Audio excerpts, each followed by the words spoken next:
Bonjour à tous et bienvenue dans cette nouvelle vidéo horreur. Aujourd'hui, je vous présente 3 histoires d'horreur inspirées des récits du subreddit Let's Not Meet français. Si vous appréciez ce genre de contenu, n'hésitez pas à le montrer en laissant un commentaire, en mettant un pouce en l'air et en vous abonnant à la chaîne. Ne perdons pas de temps et plongeons dans la première histoire. Je m'appelle Anthony, j'ai 14 ans et l'histoire s'est passée quand j'avais 11 ans. J'avais invité un ami pour qu'il vienne dormir chez moi, tout se passait bien jusqu'à ce qu'on se sente observé. Il était 23 heures. Je m'en souviens très bien car mon père m'avait dit un peu plus tôt d'aller nous coucher. Une fois dans la chambre, cette étrange impression nous prenait au cœur. Mon copain refusait de dormir. Il insistait pour que l'on garde une lumière allumée. J'ai accepté. La prise de l'interrupteur de la veilleuse se trouvait près de la fenêtre qui était entr'ouverte à cause de la chaleur. J'ai pris le câble et je suis allé le brancher. Quand soudain, je vis une silhouette dessinée à travers le rideau peu épais de la chambre. Je me suis dit que c'était sans doute mon père qui nous faisait une blague, sauf que c'était impossible. J'entendais la douche couler, il était dans la salle de bain. Je me retournai pour regarder mon pote. Il l'avait vu aussi. Il était terrifié. Quand je me retourna pour vérifier si l'ombre était toujours là, je vis une main tenter de m'agripper. Elle m'attrapa le bras et je me mis à crier. Mon pote attrapa ma figurine de Spider-Man, qui se trouvait près de ma table de chevet, et frappa le bras avec en hurlant. Je me débattais de toutes mes forces. Mon père entendit mes hurlements. Il se précipita dans la chambre. Il vit la main m'agripper et fonça sur la silhouette et le frappa de toutes ses forces. L'homme lâcha prise et s'enfuit. Mon père appela la police. Quand elle arriva sur les lieux, elle remarqua des traces de pas autour de la maison. L'enquête s'arrêta là. L'homme n'a jamais été retrouvé. Il doit toujours être en liberté, ce qui me terrifie. Depuis, je ne dors plus la fenêtre ouverte. Mon copain non plus. Mon père a acheté un chien une semaine plus tard pour me rassurer. Qui était cette personne? Voulait-elle me kidnapper? Comment savait-elle que j'étais seul avec un copain à ce moment-là? Nous surveillait-elle depuis longtemps? Je ne le saurai sans doute jamais. Merci à toi pour ton histoire et on espère que tu t'en es remis. Passons sans transition à la deuxième histoire. Je m'appelle Ceylan, j'ai 11 ans et l'histoire s'est passée il y a à peu près 3 mois.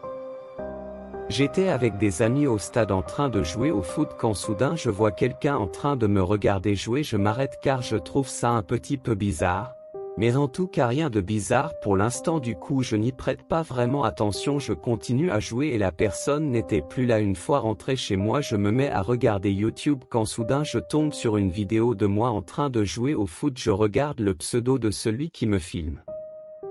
Il y a marqué anonyme. Soudain quelqu'un toquait à ma porte, je demande qui c'est et pas de réponse. La personne se remet à toquer, je redemande qui c'est et cette fois j'ai une réponse. Cette personne me dit qu'elle m'a vu jouer tout à l'heure avec mes amis et qu'elle voulait me rencontrer. Je lui demande si c'est un recruteur mais pas de réponse. J'ouvre donc la porte et la personne était tout en noir. Elle m'attrape par le bras et à ce moment-là ma mère sort car je me suis mis à crier de toutes mes forces. Elle se demande ce que c'est, aperçoit elle.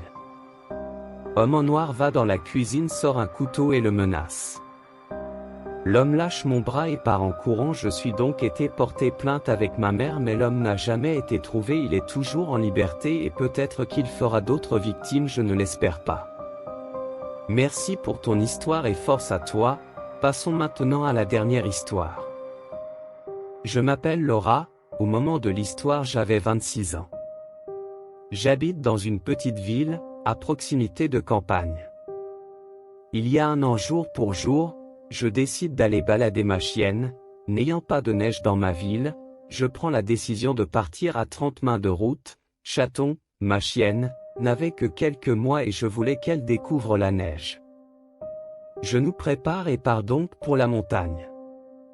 Il faut savoir qu'à ce moment-là, j'avais donc mon téléphone, et étant légèrement parano de base, j'active ma géolocalisation, chose qui rassure mon copain qui ne voulait pas que je parte seul à la base.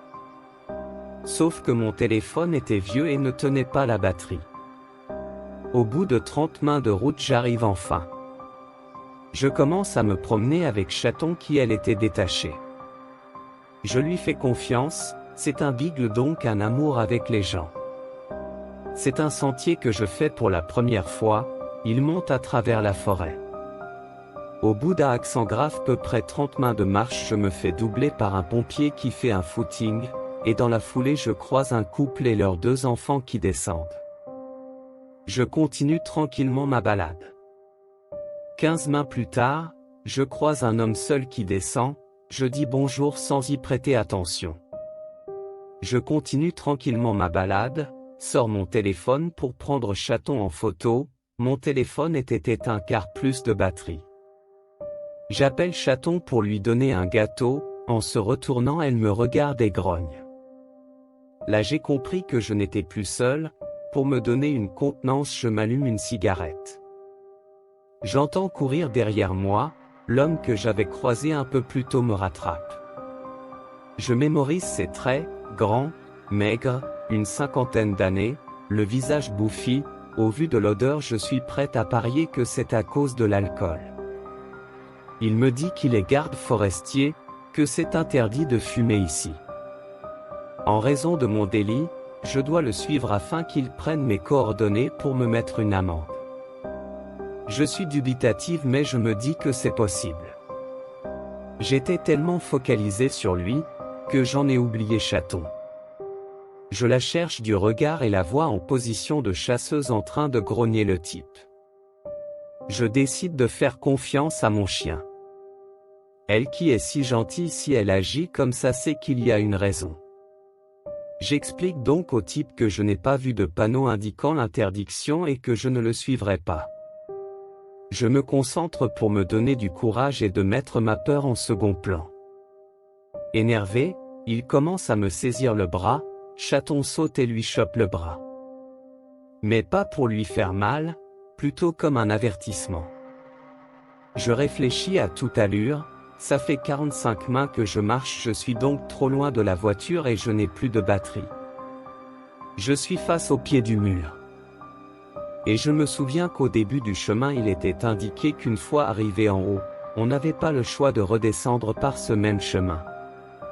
Je suppose donc que le pompier ne va pas tarder à descendre. J'explique au vieux que mon conjoint fait son footing, je lui propose de l'attendre ici afin de le tenir au courant que je vais me faire verbaliser.